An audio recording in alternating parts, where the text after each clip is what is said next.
Live from inside the Matt Black Kia Studios, it's Football at 4. It's Football at 4, powered by the Inside the Birds podcast. Drops tomorrow morning at 9 a.m. or 6 a.m., I should say.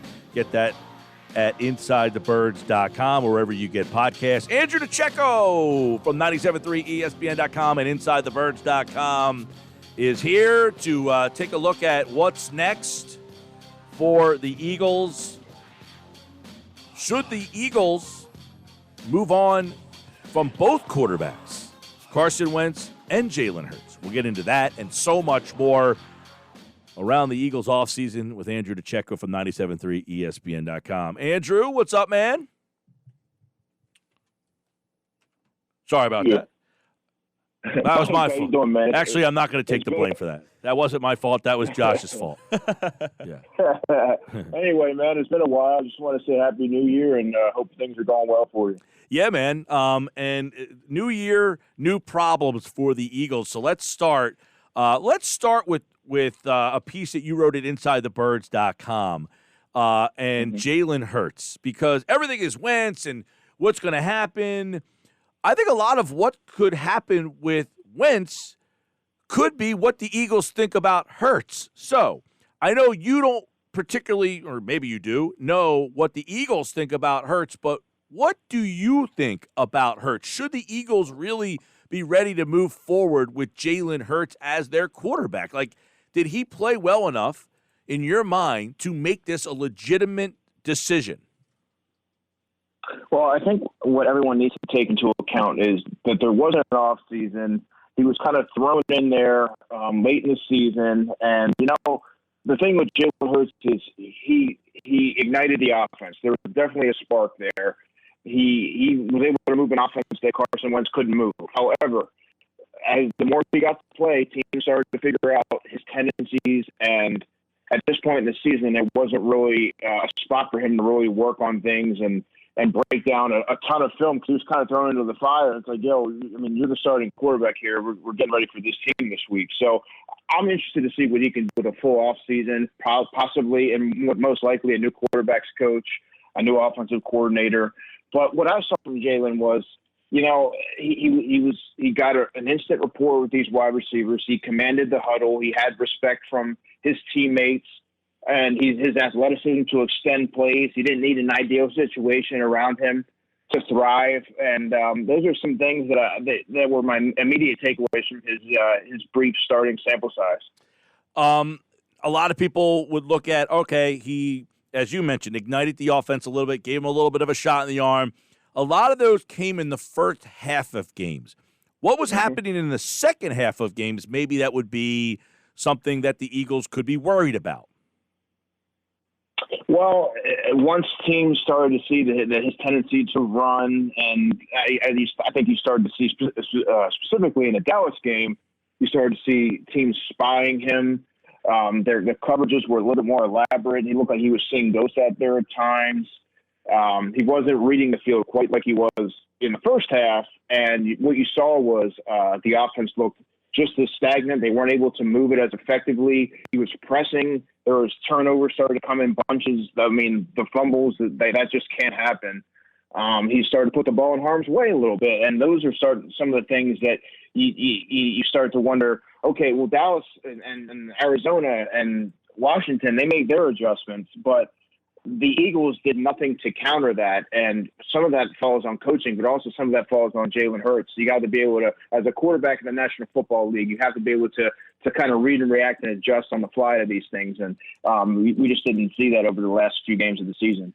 Let's say that the Philadelphia Eagles commit to moving on from Carson Wentz. With the 6th overall pick, we've seen them make a million jumps to go out and get Carson Wentz. Well, I think that there's quarterbacks in play in that frame where they can maybe go up and get one. Maybe one falls to them. Is there someone that you see would be worth committing to over, say, Jalen Hurts? Yeah, I mean, I would say outside of Trevor Lawrence, I would say Justin Fields. I'm not particularly sold on Trey Lance, who's another North Dakota State quarterback, or Zach, or the kid from BYU, Wilson. whose name's escaping me for it. Yeah, Zach Wilson. I thought that I still think he needs a little bit more polish this game. You saw when he actually played a defense in Coastal Carolina, he struggled.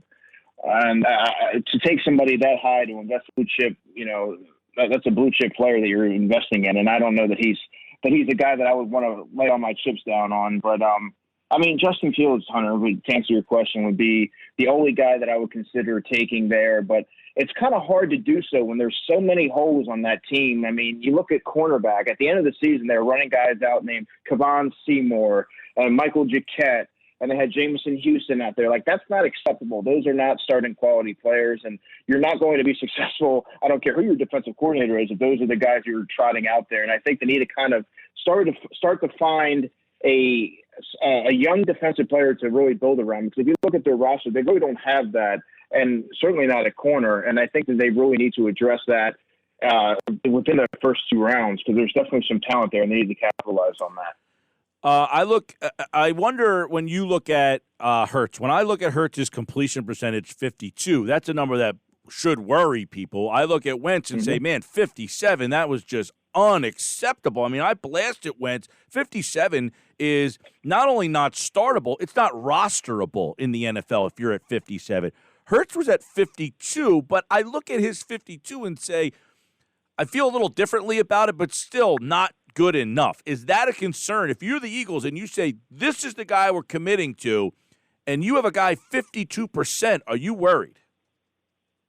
Oh, absolutely. I mean, you have to be. But then you have to, being in that building every day, the coaches have to weigh, okay, is this something that we can rectify with a full offseason, with a new offensive coordinator, a new quarterbacks coach to oversee his struggles and kind of fine-tune that? Or is this who he is? Or are these things not salvageable? They're the only ones that can make that determination, obviously, and because they see him every day and they've seen the progression and the growth or things that he hasn't been able to correct. That's ultimately going to be the determining factor there. But from an outside perspective, I do think that with adequate time and having a preseason and all these things, I do think that some of the things that were worrisome at the end of the season can be corrected. Obviously, one thing that really stuck out to me, Mike, I know you mentioned the completion percentage.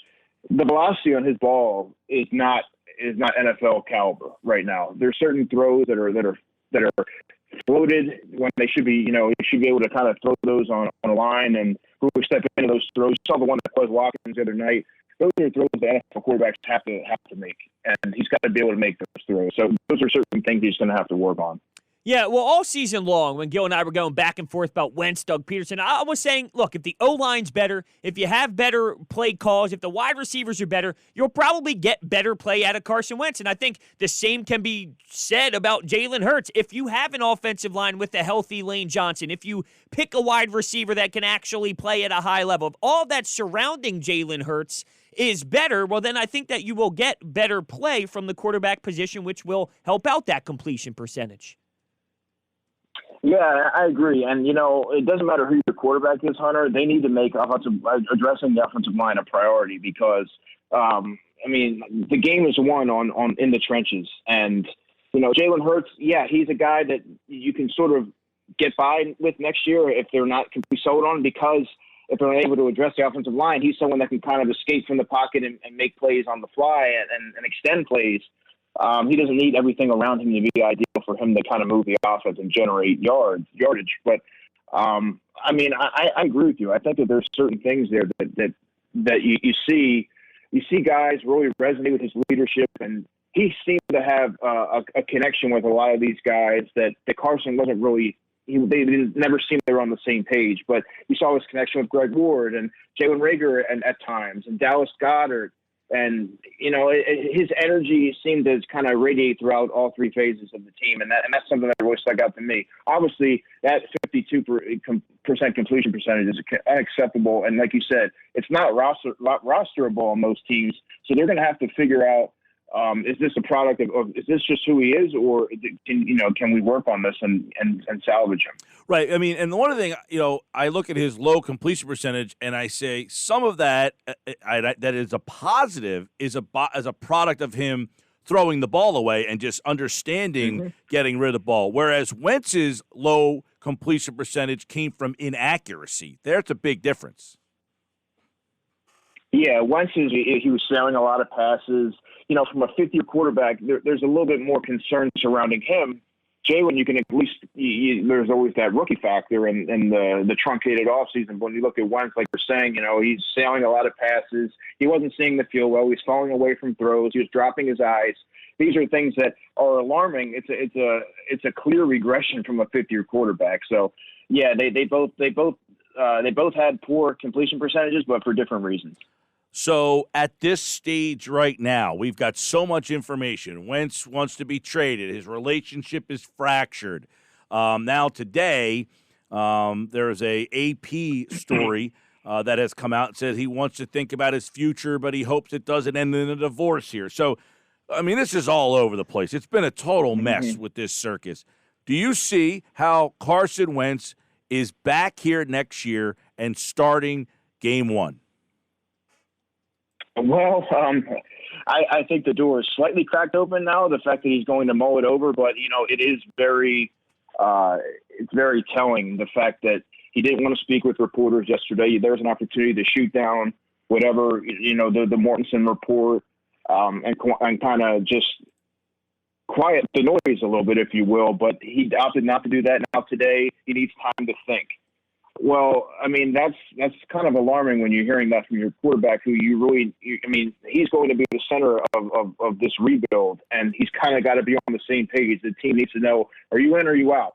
And I think that those conversations need to start happening this week. But the fact that he really needs to think and process, can he work with Doug Peterson? Can they coexist? Can he play in Philadelphia? If he even needs to think about that, I mean, it's starting to trend towards the other direction where it might be a sunk cost. How much stock do you put into him not speaking to the media? He declined that. And then Doug Peterson and Howie Roseman, they were asked about the fractured relationship, and Doug Peterson essentially said, we haven't even talked about it. So, what do you think about that whole scenario? Man, I mean, it seems like they're talking out of both sides of their mouth, and they kind of gave the answer that I expected them. They were not going to really. They kind of danced around the question. Doug was quick to put out the fire, saying they have a professional and a good working relationship. I know, but when you look at the stories that come out, they obviously tell a different story, and you kind of read the writing on the wall there, and it seems like it's probably headed for a divorce. Talking with Andrew DiCecco, Football at 4, powered by the Inside the Birds podcast. So much more to dive in, of course. So this whole story that comes out today, Jeff McClain from the Inquirer reporting that players need to be held back on the sidelines, that they were upset and angered about the way that game was handled the other night. If you're the Eagles and you went into that game and didn't really communicate this with the team, how can you essentially bring the coach back? And I'm not an advocate for getting rid of the coach, but do you question whether or not you can have him lead this group of guys again? Well, I find it hard to believe that the locker room was unaware of the plan was to play Nate Sudfeld in the later stages of that game, because I, 3 days before the game, had that inclination and knew that. So, I mean, I think what kind of caught the ire of a lot of these players is the game was a little bit closer than many anticipated. So to kind of, give the hook to Jalen Hurts when the game was hanging in the balance and it was very well within reach, I think that's what really, you heard Jason Kelce. Jason Kelce had that passionate speech just 3 weeks ago about not laying down and playing out the string and playing hard. I think he was one of the guys in the article that they mentioned said something to Doug Peterson, why are we pulling our quarterback down when we're down by 3 points? I think that's kind of what really rubbed a lot of guys the wrong way. Had it been a blowout and they put in Nate Sudfeld, I don't think that this would even be an issue. Is this the start of Doug Peterson maybe rubbing some of the veteran players the wrong way? Or do you think that when next season starts, no one's thinking about Week 17? It's time to look forward and make the playoffs this year. Yeah, it's a hot button issue right now, Hunter, because it was a nationally televised game. If that's a 1 o'clock game, well, I don't know that, this is even a topic of conversation. But I mean, if you think about it, some of the veteran players that took issue with this may not even be on this roster next year because of the turnover.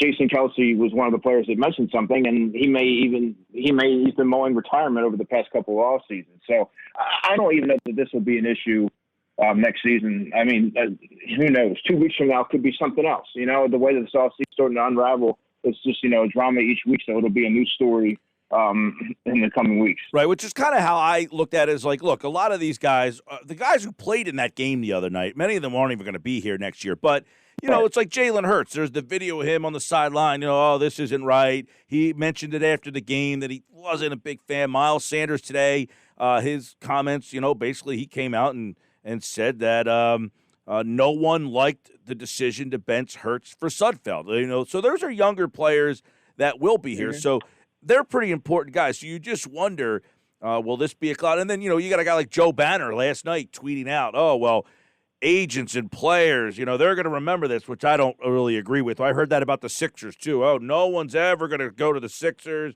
Agents will never talk to them. And now they have the two of the most respected coaching front office guys in the league. So I don't really buy that, but is there some thought that the Eagles might have to take that into account when they go through this offseason? I think so, but then I also think that they need to weigh that was this Doug Peterson, or was he giving directive from someone from a higher power? I mean, from Jeffrey Lurie, from Howie Roseman. Well, like who was telling Doug to do this? Doug it's been well documented that he doesn't have a whole lot of say in the basic day-to-day, you know, operation. So I mean, who even knows if this was Doug's call, right? I mean. So I think that all these things need to be taken into account when we're kind of putting Doug under a microscope here. I know the draft is your thing. You got a lot of draft stuff to get ready for, and we look forward to a lot of conversation there. Mm-hmm. But right now, you have the 6th pick. You lost that game essentially for the 6th pick. In your mind, what's the difference between 6 and 9 for this team? Oh, it's a big difference at the top of this draft. I mean, there's a couple guys there, Mike, and I'll give you a couple guys that I would seriously consider if I'm the Eagles, and I would like to hear what you guys would think. I mean, if you're at the 6th pick, you got a guy like Micah Parsons. Obviously, the Eagles don't prioritize the linebacker position, but like I said before, he's not just a linebacker. You can line him up everywhere. He's a difference maker on a defense that doesn't have any difference makers. If you want to go the receiver route, which I would be opposed to, you know, having invested a 2nd-round pick in J.D. Arcega-Whiteside in 2019 and then a 1st-round last season, of course, with Jalen Reagor. There's going to be Jamar Chase will probably be there, Michael Waddell from Alabama, and also Devontae Smith are going to be options. I personally would go with Patrick Surtain, the cornerback from Alabama. That's the route that I would go. Stop this, you know, patchwork secondary and start building around a young talent. He's got the length. He's got the wingspan. He can play against any type of receiver. And I think that the Eagles really need to start somewhere on defense, and why not at their biggest position of need on defense. Yeah, I like that. I like the cornerback option. I like the wide receiver one as well. It's funny you bring up Parsons because Gil and I were going. He didn't like wide receiver. We're going. Oh, excuse me. I personally would go with the wide receiver. He said he would not go that route. Yes, I know. My own brain got confused with his brain, and that's where we're at. The reason why I say that, guys, is if you want to go the wide receiver route, there's going to be guys like Sage Sherritt from Wake Forest or Chris Olave from Ohio State. Late in the 1st, if they decide to trade down and add another pick, or at the top of the 2nd round, there's going to be some talent there as well. However, if you want that blue chip cornerback, or even like a Micah Parsons, you're going to have to get them at 6. Yeah, the Parsons one, Gil and I were going back and forth on it. If you do that, if you have a 4-win season, right, which is not what you're accustomed to, you get 6. And I know you mentioned he's not just a linebacker, but with all the other holes and with how much you need in other areas, is that something that you look back at your 4-win season and go, we got that linebacker piece? Is that something that you think this organization would really value? That's what we were kind of discussing. Would the Eagles view it that way with him? No. The Eagles probably, knowing that their history, no. But based on, you know, what I know of Micah Parsons and how he can fit into an NFL defense, this is a guy that can play linebacker. He can line up in the slot. If you want to drop him back in coverage and safety, he can do that. You want to line him up against these hybrid tight ends and running backs, he can defend them and kind of erase those guys. And he's a difference maker on defense. And like I said, the Eagles don't have a lot of those guys, but knowing the Eagles' philosophy, that's not likely that he would be considered with the sixth pick. I would agree with that. Like, are the Eagles really going to take a lot? They lose that game in the manner that they did, taking all that heat to add a linebacker. Now, you would say that linebacker is worth it. They might say, we don't value that position. On that note, real quick, did you see enough from Alex Singleton to say, you know what, they don't need to take a linebacker at number 6? Not to say, well, he's better than Micah Parsons, but he is serviceable enough that you could play him another year. Yeah, I think that that Alex Singleton has cemented a starting role next season. I don't think that T.J. Edwards, however, is the answer opposite him. I think they need to upgrade in that position, but you can also find that elsewhere in the draft. You don't have to get Michael Parsons with the sixth pick. Alex Singleton was one of the feel good stories, one of the few feel good stories to come out of this disastrous season. I mean, he had 120 tackles. He didn't start until, I believe, week 6 against the Ravens. 2 sacks, an interception. He was all over the field. He proved a lot to me that he could be an instinctive linebacker that could not just play around the line of scrimmage. He could shed blocks and make some plays in space. His coverage ability obviously needs to improve a little bit, but that's what the offseason is for. I think that he's a passable, serviceable linebacker, and I think that they need to upgrade the other spot opposite him. Yeah, that is a definite spot there. And, of course, the spot opposite, you mentioned Patrick Surtain II, that they got to upgrade that spot across from Slay. I guess they got to find a safety as well. Defensive line. That's what I'm thinking, like Derek Barnett. Is that someone that is even going to – now you have to think about what you're doing with the defensive line, Malik right? Jackson's going to be gone. You're probably going to need another tackle in that rotation. You probably need another end somewhere in there. How about Josh Sweat? What do you think his role would be next season? The third defensive end. I think he'll take over that Vinny Curry role. Jeff and Adam have outlined that terrifically on the podcast, that while Josh Sweat has really emerged and he has that burst and they can, that bend, they can get off the edge and provide that pass rush spark. I think he's their best pure pass rusher. His lengthy injury history likely limits how often you can play him on the field. He can't be out there like Brandon Graham for 40 snaps a game. He kind of loses his effectiveness in that if he's used that way. But I think he's ready to kind of move up a peg on the depth chart and be that third defensive end. All right, we'll leave you with a couple of under the radar questions, but any of the guys that no one ever heard of that played in these last couple of weeks or the other games, the Houstons, the Epps, my gosh, there were so many guys out there. Countess, Arnold, oh, yeah. Houston. Any of these guys impress enough to say, I know the Eagles did a bunch of future signings, but any of these under the radar guys or guys who played late in the year because of injury impress enough to stick around? They impressed enough some of them impressed enough to stick around, but hardly enough to, feel comfortable handing them a role next season. I think a guy like Graydon Arnold can stick as like a fourth or fifth safety on special teams. I know they really like Marcus Epps. He's not a starting caliber player, but he can be a rotational safety. He's a smart player. I know he was a Jim Schwartz guy. So, now those types of things start to come into play. Schwartz isn't coming back. So, you got to see how the next coach feels about a player like Marcus Epps. Houston and Seymour and those guys, I think they're going to be more so camp bodies. It'll be interesting to me, Mike, to see what happens with Kayvon Wallace. He played a lot towards the end of the season because he had to, and that's part of the reason why they parted with Will Parks. But Kayvon Wallace, to me, he was getting out-snapped by Marcus Epps and even Graylin Arnold, which was a little bit puzzling to me. It's kind of – you wonder what the Eagles think of him, and this is a huge offseason for someone like that. All right, we will, of course, keep our eye on all that stuff, the NFL draft. We got it all at 97.3 ESPN.com. Andrew DiCecco and, of course, the Inside the Birds podcast guys are back all offseason long, leading you into a crazy Eagles offseason and NFL draft. And Andrew DiCecco, like all guests, appeared via the Boardwalk on the hotline. Andrew, thank you so much, my man. My pleasure, guys. Have a good night. Yeah, and when the draft comes, you're going to be hearing great analysis. very deep conversation on the NFL draft. Eagles pick 6.